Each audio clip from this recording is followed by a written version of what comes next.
Dzień dobry. Dzisiaj mam taki wizerunek poszukiwacza przygód, dlatego że temat będzie na temat poszukiwacza przygód. Fajnie wyglądam? To jest taka kurteczka, gdzie mam naszywkę flagi amerykańskiej i napis US Army. Z tą kurteczką wiąże się ciekawa historia, ponieważ kilka miesięcy temu byłam w tej kurteczce w Krakowie, często w niej chodzę, moim znajomym się podoba, i spotkał mnie pewien Japończyk starszy w Krakowie. Zapytał się mnie po angielsku o drogę do jednego ze słynnych krakowskich kościołów i zapytał się mnie, czy jestem z amerykańskiej armii, no bo myślał, że członek amerykańskiej armii to będzie znał drogę, nie? Kto jak kto, ale amerykański żołnierz będzie znał. No ja mu powiedziałam zgodnie z prawdą, że nie jestem. Zaprowadziłam go i opowiedzieliśmy kilka słów na temat Bronisława Piłsudskiego, brata Józefa Piłsudskiego, który prowadził badania antropologiczne na Dalekim Wschodzie, oraz Józefa Piłsudskiego, który bratał się z cesarzem Japonii. Była to bardzo interesująca dyskusja i potem tam na końcu w podziękowaniu dał mi swoją wizytówkę. To był jakiś prezes japońskiej firmy, mam ją nawet do dzisiaj. Prosił, żeby napisać na jego adres e-mailowy, a on mi w podzięce wyśle kilka japońskich widokówek. I tak się stało. Uwielbiam takie przygody, bo nadają w życiu jakieś takie głębsze znaczenie. Zaraz przyniosę Wam książkę.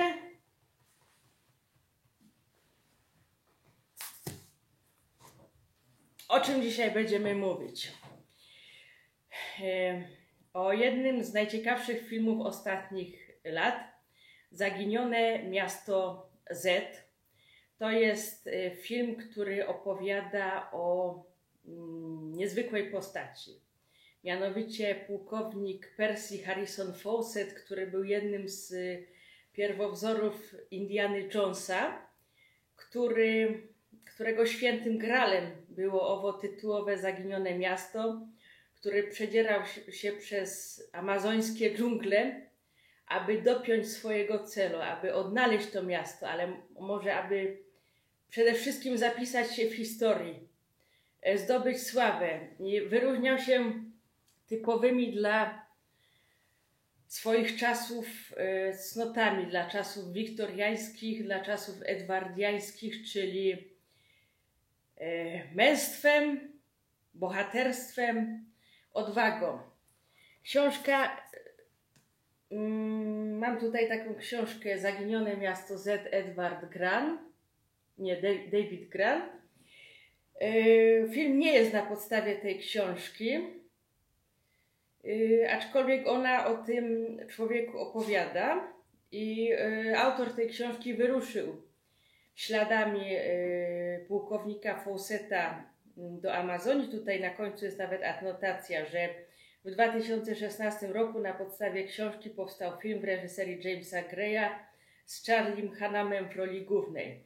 Jeszcze tej książki nie przeczytałam, leży na mojej kubce wstydu, pewnie też taką macie, coś co musicie przeczytać, jeszcze tego nie zrobiliście. Tutaj jest zdjęcie pułkownika Fawcetta, najsłynniejsze jego zdjęcie. Przeczytam opis pod tym zdjęciem, bo trafnie tę postać podsumowuje. Percy Harrison Fawcett był uważany za jednego z ostatnich indywidualnych eksploratorów. Tych, którzy wyruszali w nieznane miejsca wyposażeni w niewiele więcej niż maczetę, kompas i niemal boskie poczucie celu. Jeżeli chodzi o sam film, cóż, wyróżnia się na pewno przednią obsadą.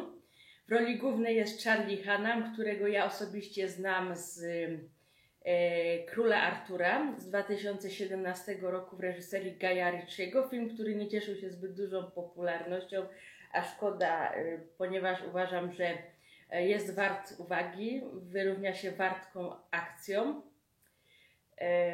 takim nietuzinkowym podejściem do legendy o królu Arturze. Natomiast Zaginione Miasto Z takie nie jest. To jest kino bardzo staroświeckie, klasyczne. Fabuła się toczy wolno, niespiesznie, ale jeżeli się wczujecie w ten klimat filmu, to trzeba poczuć, to trzeba się wczuć. Jeżeli lubicie takie klimaty, albo jeżeli się w to wczujecie, to myślę, że będziecie z tego zadowoleni. Drugoplanową rolę gra niezrównany Robert Pattinson, Robercik. Ja go ostatnio widziałam w filmie Tenet i uważam, że jest znakomitym aktorem. Już powinniśmy zapomnieć o tym całym zmierzchu, niechlubnym zmierzchu, bo to jest wszechstronny, bardzo utalentowany aktor. W tym filmie ma wizerunek poszukiwacza przygód, jest cały zarośnięty, ma długą brodę, okularki, także ciężko go poznać i wprowadza do tego filmu czasami akcenty humorystyczne. I co tam jest szczególnego? Na pewno budujący jest taki przekaz, że rzeczą chwalebną jest dążenie do własnych celów, podążanie za swoimi pragnieniami, marzeniami. I zauważyłam w trakcie oglądania, sobie notatki zrobiłam, jak do wykładu, bo to jest swego rodzaju wykład, takie piękne cytaty, które tam padają. Zdanie w filmie. Ludzkość czeka na nasze odkrycia. Czyli jest jakiś sens w tym, co robimy. Że to, co robimy, nasza wyprawa, nasze poszukiwania nie odejdą w zapomnienie. Cała ludzka brać. Wszyscy nasi bliźni czekają na to, co zrobimy. Będą na to oczekiwali, będą to później komentowali. I co dalej mamy? Nikt tu nigdy nie dotarł. Jesteśmy pierwsi. Czyli byliśmy nieustępliwi, konsekwentni w dążeniu do naszych marzeń i w końcu otrzymaliśmy upragnioną nagrodę w postaci splendoru, jaki nam przypadł, kiedy po raz pierwszy odkryliśmy pewien rejon, na którym nam zależało. Ale jest coś, co jest pewnym zgrzytem. Nie czytałam jeszcze biografii książkowej Fawcetta, aczkolwiek o tej postaci już wiedziałam z 10 lat temu, bo czytałam artykuł, jako że to był jeden z pierwowzorów Indiana Jonesa. To jest zgrzyt pewno i też na biografii Fawcetta, ale to, co się w tym filmie pojawia i co powoduje, że nieprzyjemnie się na to patrzy, nieprzyjemnie się to ogląda, ponieważ,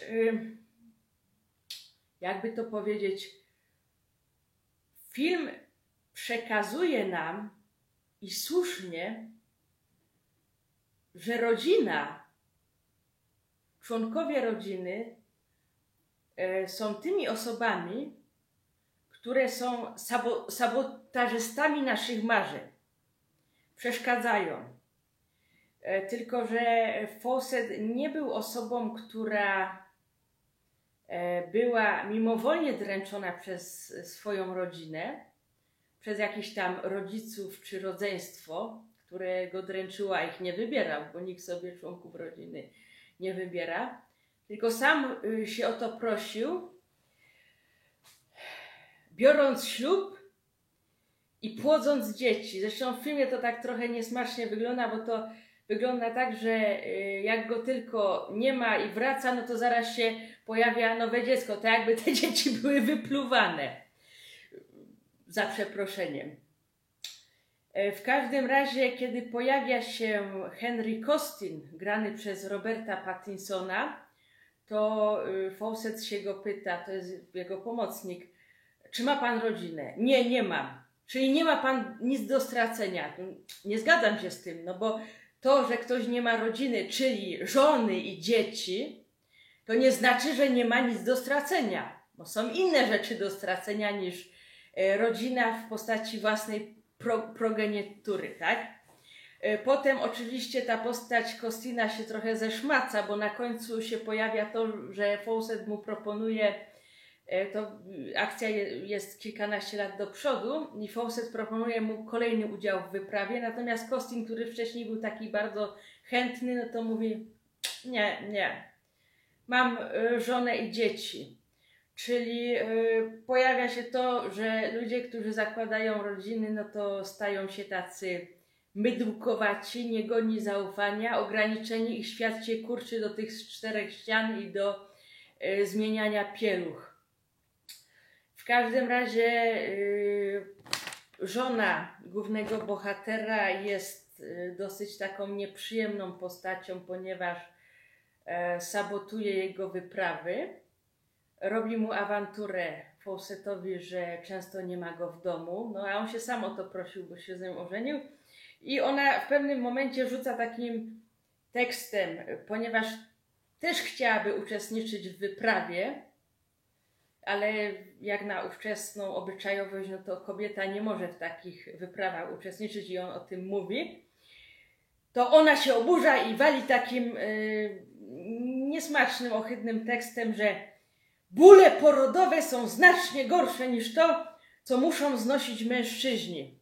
To jest najbardziej sadystyczno-masochistyczny tekst, jaki tylko można powiedzieć.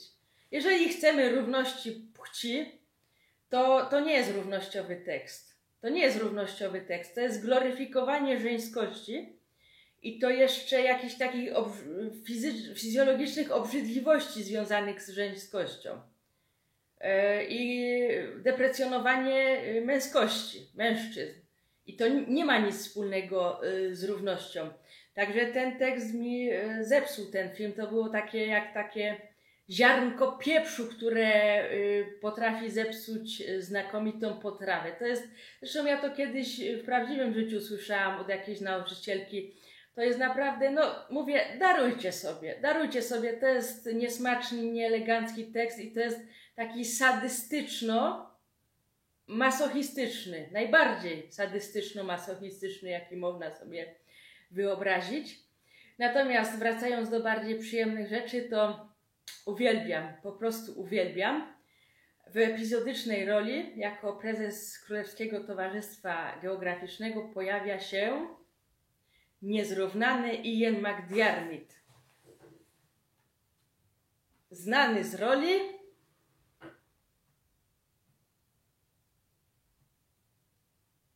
Imperatora Palpatine w Gwiezdnych Wojnach. To jest jego najsłynniejsza rola. Miło go tam zobaczyć. Jeden z użytkowników Filmwebu na założonym przez siebie temacie na forum napisał, i chyba trafnie, że w scenie, kiedy Fawcett rozmawia z prezesem towarzystwa, mówi, że Fawcett do tego prezesa, że przemierzyłem znaczne połacie imperium, a w tym momencie na twarzy postaci granej przez McDiarmida się pojawia taki uśmieszek. Także jest to taki smaczek dla miłośników Gwiezdnych Wojen. Także film polecam i uważam, że jeżeli jesteście miłośnikami filmów przygodowych, to ta pozycja jest dla Was obowiązkowa. Natomiast za książkę się oczywiście zabiorę. Nie wiem kiedy, ale na pewno to zrobię.